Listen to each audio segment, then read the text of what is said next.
سب سے پہلے یہ میرا پاکستان ہے اور پورے پاکستان میں جہاں بھی جاؤں مجھے کسی جواز کی ضرورت نہیں ہے.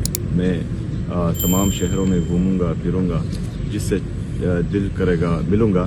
آج کوٹ لکھپت جیل میں ہمارے جو اسیران ہیں ان سے ملنے کے لیے ہماری حکومت نے باقاعدہ جو ہے ان کو لیٹر لکھا تھا کہ ہمیں ٹائم چاہیے، لیکن انہوں نے رسپونڈ نہیں کیا اور نہ ہی جو ہے آج مجھے ملنے دیا. بہرحال ان سے تو میں مل نہیں پایا، لیکن جو ہمارے اسیران ہیں، جو ہماری لیڈرشپ ہیں، وہاں پر یاسمین راشد صاحبہ ہیں، عمر سرفراز چیمہ صاحب ہیں، ہمارے میاں محمود رشید ہیں، اعجاز چودھری صاحب ہیں، شاہ محمود قریشی صاحب ہیں، جتنے بھی ہمارے باقی لیڈرشپ ہیں، تمام سنم جاوید صاحبہ ہیں، فلک جاوید صاحبہ ہیں، جتنی بھی باقی لیڈرشپ ہیں، ورکرز ہیں، ان سب سے ملنا چاہ رہا تھا، لیکن بدقسمتی سے انہوں نے مجھے ملنے نہیں دیا.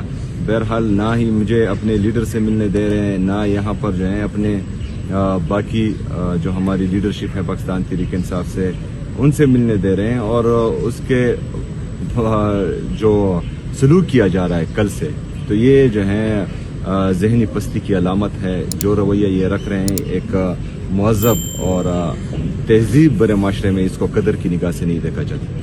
دیکھیں جی، ڈائلاگ اور پروٹیسٹ اور تحریک کی ذمہ داری جو ہے، مزاحمت یا مذاکرات کی ذمہ داری میرے لیڈر میرے قائد جناب عمران خان صاحب نے تحریک تحفظ آئین پاکستان کو دی ہوئی ہے.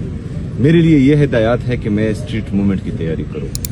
وہ اپنی سائٹ پر جو ہیں اپنی کوششیں کر رہے ہیں اور ہماری سپورٹ عمران خان صاحب کے دوسرے حکم تک ہماری سپورٹ ان کے ساتھ ہے.